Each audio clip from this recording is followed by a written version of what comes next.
Olá pessoal, saudações prevencionistas. Hoje nós vamos ver a disciplina Segurança do Trabalho 1, na sua aula 2, Legislação Trabalhista e Previdenciária. Nesta aula, nós vamos ver o conceito de empregador, de empregado, vamos falar sobre os documentos necessários para firmar uma relação entre empregador e empregado, como a carteira de trabalho e previdência social, o livro de registro dos funcionários e o contrato individual de trabalho.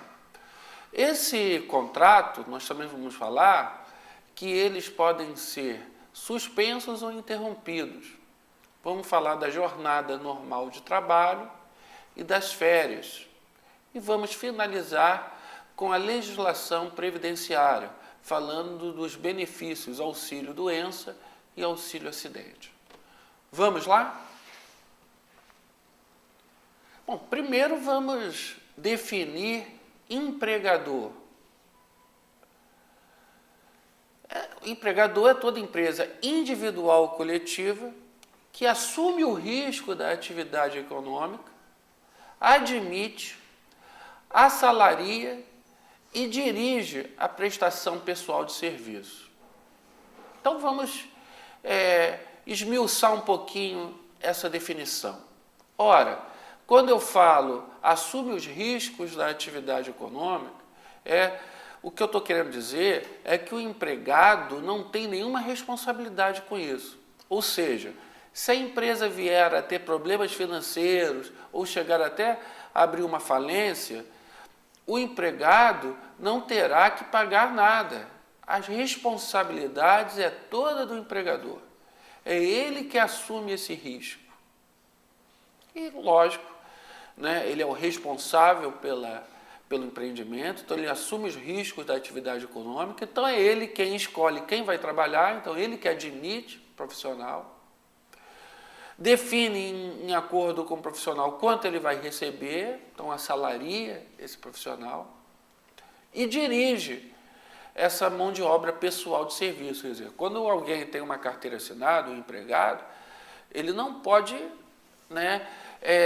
pedir para alguém o substituir. A prestação de serviço é pessoal, intransferível. Mas só que ele é subordinado ao empregador. É o empregador que define o que vai ser feito, que dirige a mão de obra, a prestação de serviço, ou melhor dizendo, a prestação pessoal de serviço. Exemplos de empregador são os profissionais liberais, associações recreativas, são todas empresas de uma forma geral, são exemplos de empregador. Ok?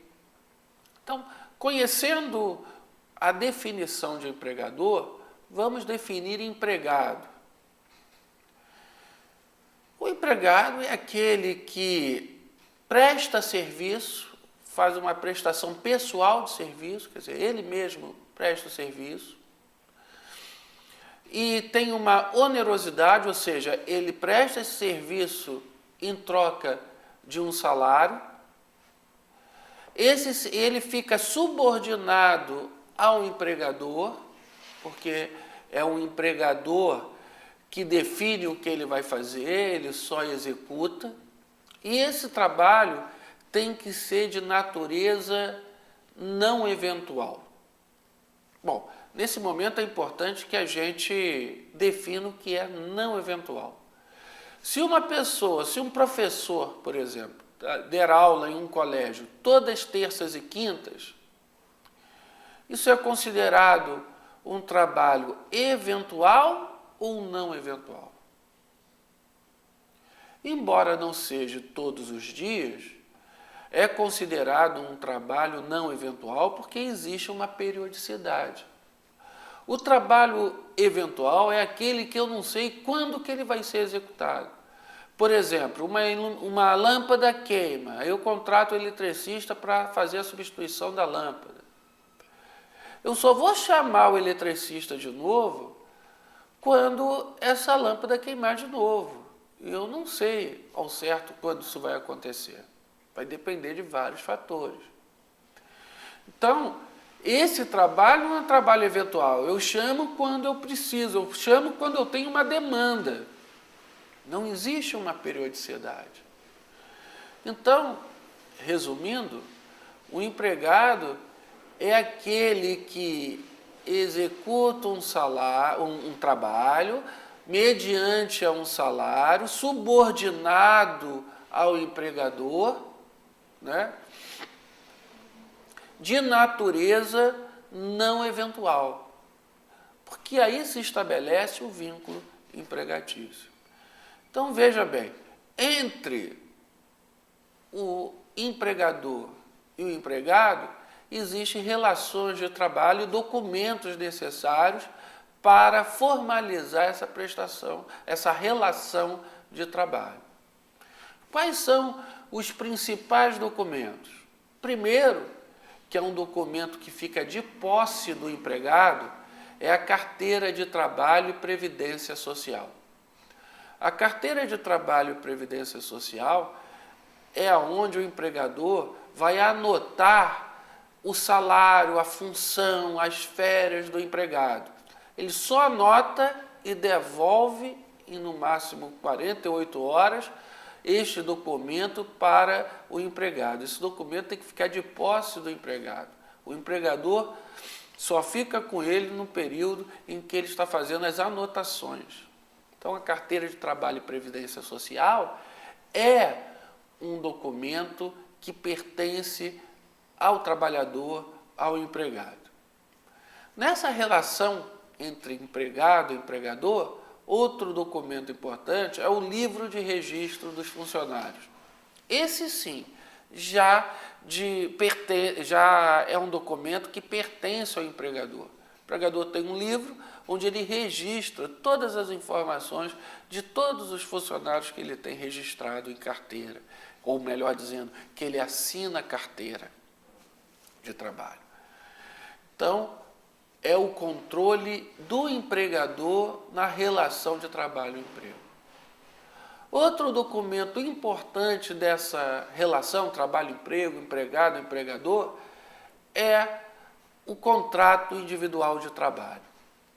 Esse contrato vai ficar uma via com cada uma das partes, ou seja, é um documento que as duas partes, né, têm a posse dele, cada um vai ficar com uma via. E ali, nesse contrato individual do trabalho, se determina quais são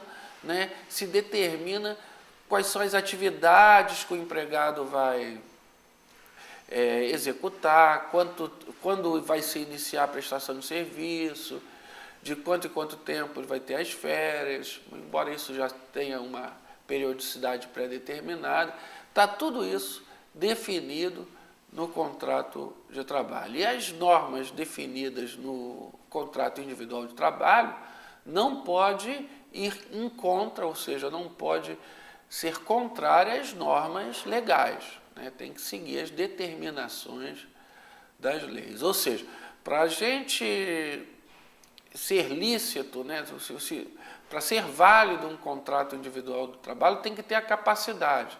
Ou seja, eu não posso contratar uma pessoa menor de 14 anos, porque ele não tem a capacidade para fazer esse contrato, porque é proibido, né, trabalho para menores de 14 anos. Na realidade, é proibido o trabalho para menores de 16 anos. 14 anos em diante pode trabalhar só como aprendiz. Eu não posso assinar carteira como trabalhador comum. Então, o objeto do trabalho tem que ser lícito. Por exemplo, o exemplo clássico é o jogo do bicho. Então, o jogo do bicho não é um objeto lícito, não pode assinar carteira, né, por não ser lícito esse objeto do contrato de trabalho. Então, o contrato de trabalho tem que seguir certas formalidades. E este contrato, geralmente, ele como regra geral, ele é de prazo indeterminado. Mas também nós temos condições de, em situações especiais, fazer o contrato de trabalho com prazo determinado. Ele pode ser um contrato com no máximo 2 anos. E agora eu vou falar 3 hipóteses que, se é possível, se é permitido, que a gente realize o contrato de trabalho com prazo determinado. A primeira é de serviço cuja natureza ou transitoriedade justifique a pré-determinação do prazo. Por exemplo, empresa que fabrica produtos sazonais, como fogos de artifício, ovos de Páscoa, Natal. É muito comum nos shoppings, né, os proprietários das lojas contratarem vendedores, né, na época de final do ano, na época de Natal e Ano Novo, nas festas de final de ano, porque nesse momento aumenta muito as vendas. Então, é permitido que ele faça com os seus vendedores um contrato de prazo determinado. A outra hipótese é em atividades empresariais de caráter transitório. Substituição de empregados em férias é o exemplo. Por exemplo, eu tenho na minha empresa 4 eletricistas. E para atender a minha demanda, eu não consigo funcionar de forma satisfatória com menos de 4 eletricistas. Então, o que eu faço? Eu contrato um profissional, né, para substituir essas férias. O que eu faço? Eu faço uma programação para cada mês um eletricista entrar de férias em sequência. Então, eu vou ter 4 meses que pelo menos um dos meus eletricistas estarão de férias. E contrato um 5º eletricista para trabalhar esses 4 meses. Cada mês ele vai substituir um. Então, eu vou fazer com esse eletricista de substituição de férias um contrato temporário. O outro exemplo é o contrato de experiência, ou seja, todo contrato indeterminado, né, os três primeiros meses, ou melhor dizendo, os 90 dias, primeiros 90 dias, é automaticamente um contrato de prazo determinado. Quando termina os 90 dias, ele passa a ser um contrato indeterminado, sem precisar fazer aviso ou nenhuma outra assinatura de contrato. Isso é automático.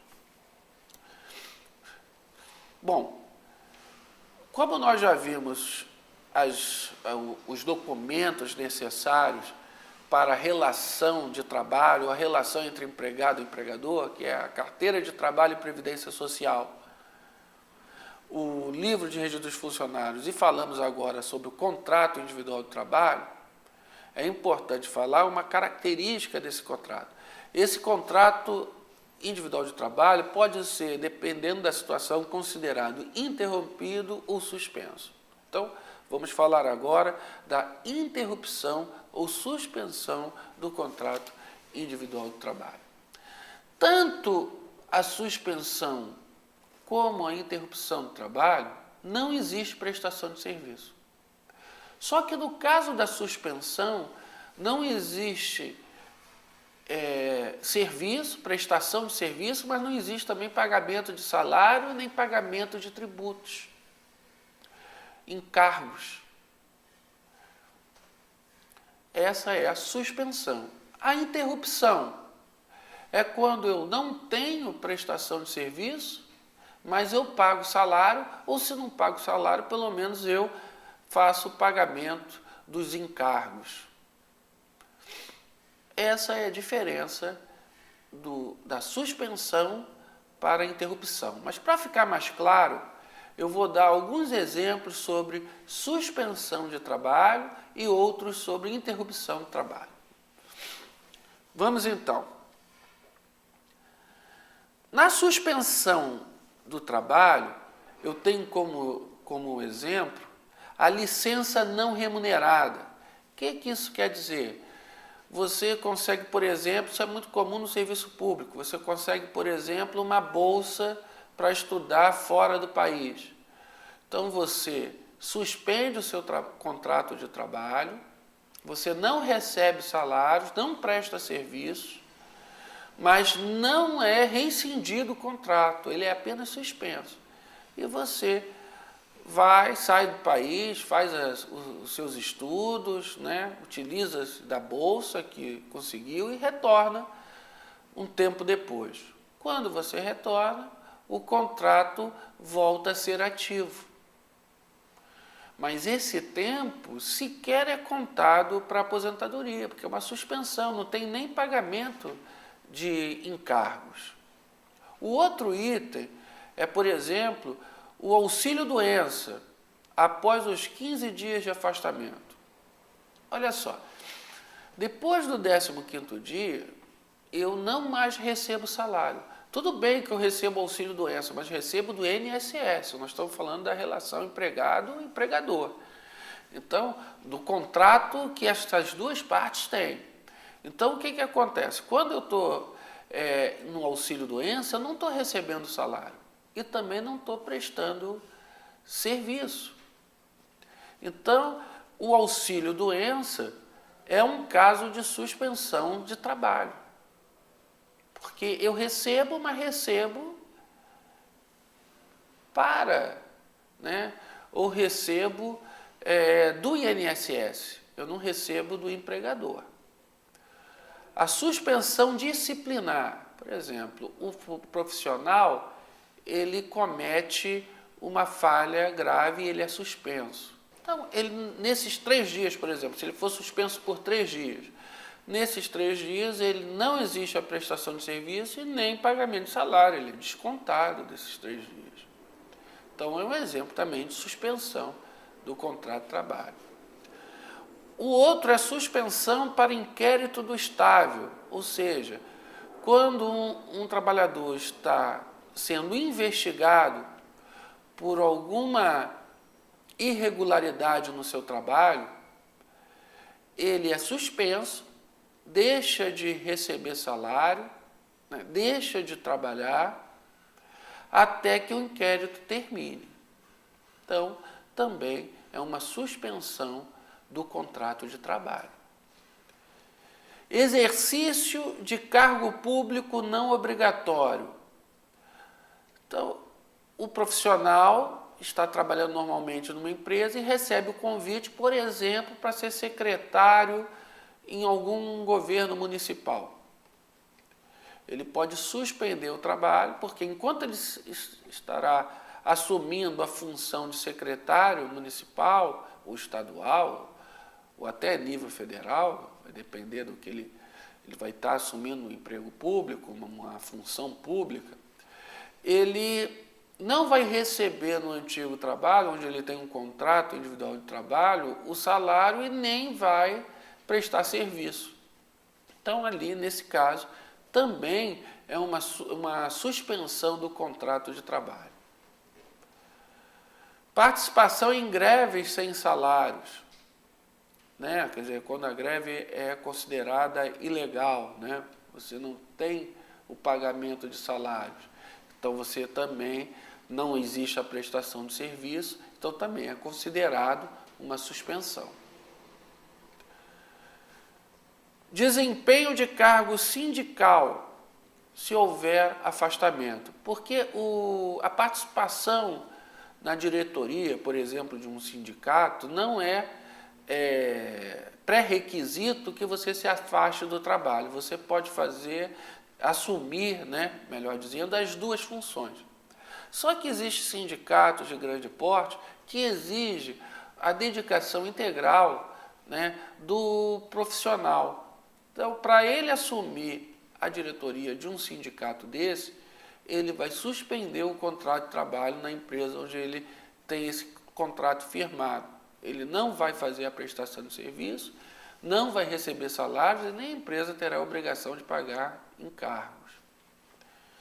E, por último, participação em curso de qualificação profissional. Então, você quer fazer um curso, então você pede uma suspensão do seu contrato de trabalho e muitas vezes porque você ganhou um bolsa, um caso parecido com aquele anterior, e você não presta serviço, não recebe salário, nem a empresa paga encargos.